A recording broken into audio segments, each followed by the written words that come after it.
himatamaan maqaan isaa Fiqiruu Ashannaafi jedhamu jiraataa magaalaa Adaamaa kutaa magaalaa Boolee aanaa Dhakaadii iddoo addaa Soolee jiraataa kan ture yoo ta'u gaafa guyyaa 21/7/2016 ganama keessaa tilmaamaan naannoo sa'aatii 12tti haadha isaa waliin walitti bu'insa gidduu isaanitti uumameen ajjeesuu danda'eera. Dhimmichi akkana. Himatamaan magaalaa Adaamaa kutaa magaalaa Boolee aanaa Dhakaadii iddoo addaa Soolee jedhamu jiraataa kan ture yoo ta'u maatii horatee haadha isaas ofitti fuudhee waliin jiraachaa ture. Amala araada qumaaraa qabuun guyyaa keessa haadha isaa waliin walitti bu'uu amaleeffate. Olee bulee harmee isaa arrabsuu bira darbee reebuu jalqabe. Tokko lamaan walitti bu'insi isaanii hammaachaa deemuun himatamaan kun seera yakkaa keewwata 539 keewwata xiqqaa tokko A irra darbuudhaan gara jabummaadhaan harmee isaa ajjeesuuf albee qaratee bahee deessee isaa kan taate harmee isaa kuffisee guyyaa 26/7/2016 ganama keessaa tilmaamaa naannoo sa'aatii 12tti akka looniitti gorra'ee albee ittiin yakka raawwatee mana fincaaniitti darbachuun gara manaatti galee haadha manaa isaa waliin taa'aa ture. Firaa'ol Gammachuu kan jedhamu obboleessi isaa umrii 12 gara kutaa harmee isaanii deema. Haadha isaa duutees argee ni rifata. Himatamaanis waliin rifachuun akka nama harmee duutee quba hin qabne ta'ee gara kutaa haati jirtuutti deemuun waan uumame dhoksuuf akka isheen ofiin of ajjeestee fakkeessuun iyyuu jalqaba. Sagalee iyyansaa kan dhagahe hawaasni qajeelcha poolisii kutaa magaalaa Booleetii eere.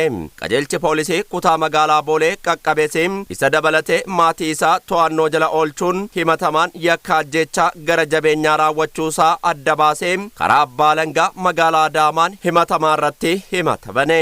Kanumarra dhaabachuun manni murtii olaanaa magaalaa Adaamaa dhaddacha guyyaa 23/9/2016 ooleen himatamaan Fiqiruu Ashannaafi miidhamtuu dhuunfaa haadha isaa Addee Abarraash Ashannaafi jedhamtu sababa maallaqa qumaara nyaachisee lafa gurgurii bakka naa buusi jedhuun haadha isaa gara jabummaa olaanaan lafatti kuffisee akka looniitti gorra'uun ajjeesuu ibsuun gulantaa 39 jalatti adabbii du'aa himatamicha irratti murteessuun murtee du'aa irratti dabarse.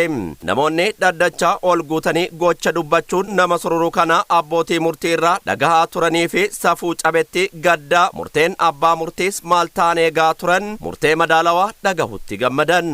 Rajabummaa agarsiisaa wanti jirre hojjetame bataam itti waan nama gaddisiisudha. Garuu kana waan an jedhee darbadhu hin qabu. Murteen amma kenname kun hawaasa bal'aadhaaf uummata kanaaf haalaan barsiisu baay'ee gaariidha. Akkanumatti itti hafanii kun immoo gara jabeen haaloo bahuudhaan osoo hin ta'in uummata ka barsiisu ka fakkaatu waan ta'eef namoonni wanna kanaaf kaka'anillee irraa akka bartan waan godhaniif guddaa galatoomaa bareeda itti hafan jedha. Murtee kanatti quufa jirani. Gochichi raawwatame kuni gochicha kabbaadii waan ta'eef haadha fi wanta kana irratti raawwachuun mataamitti waan ulfaatuuf quufa jiran jedhaani. Raadiyoon ABS pirezidaantii mana murtii ol'aanaa magaalaa Adaamaa irraa yaada fudhateen pirezidaantii mana murtii ol'aanaa magaalaa Adaamaa kan ta'an obbo Maammoo Tusii manni murtii ol'aanaa magaalaa Adaamaa dhaddacha guyyaa 23/9/2016 ooleen murtee madaalawaa kennuu dubbataniiru. Dhaddachi mana murtii ol'aanaa guyyaarraa adabbii cimaa yakka raawwatamee mannaan abbaa alangaa dhiyaateetti wal qabate adabbii du'aa murteesseetiin jira. Adabbiin du'aa kunis akkatuma heera mootummaatiin pirezidaantiin biyyattiin gaafa mirkaneessan kan raawwatamu ta'ee adabbii kanarraa yakkamaan kun kan raawwate haadha isaa meeshaa balaafamaadhaan gorra'eetiin isa kana ammoo adeemsa jiruun himannaa dhiyaateen falmii geggeeffamaatiin tureen irratti mirkanaa'ee manni murtii adabbii kana isaa fi namoonni fakkaatota isaa akka irraa barachuu danda'an adabbii kana murteessee jira. Yakki dhageettii gurraattii ulfaatu kun hawaasa keessaa dhagahamuutti akka gaddan kan dubbatan obbo Maammoon hawaasa keessa walitti bu'insa dhabamsiisuu yoo ulfaateyyuu rakkoo fi seeratti fiduun furuun waan danda'amuuf hawaasni yakka raawwachuu irraa akka of qusatu dhaaman. Rakkoon hin jiru jechuu hin dandeettu rakkoon jiraachuu danda'a. Rakkoo isaa garuu akkaataa seera jiruun namuu seera jala jira waan ta'eef seeraan fixachuu qabaadha malee haaloo akkasii yookaan ammoo gara jabeenyummaa akkasii kan raawwachuu hin qabu.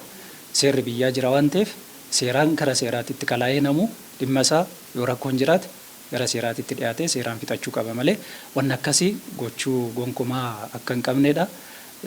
Namuu kanarraa barachuu akka qabudha yaa gara jabeenyummaa addaati meeshaa balaafamaadhaan wanti kun kan raawwatame dabalataan ammoo haadha isaati irratti guutumaan guututti nama fayyaa qabeessa illee ta'uu isaa sirriitti adda baafanneeti kan jirru yakkamaa guyyaa har'aatirra galgala haadha isaa wajjin kan wal mormaatiin turani tiyaadeetiin garuu ganama yakka kana kan raawwate gara jabeenyummaa isaa ammoo jilbaan haadha isaarra jilba isaa kaa'ee meeshaa balaafamaa kanaan kan gorra'e ta'uu isaa.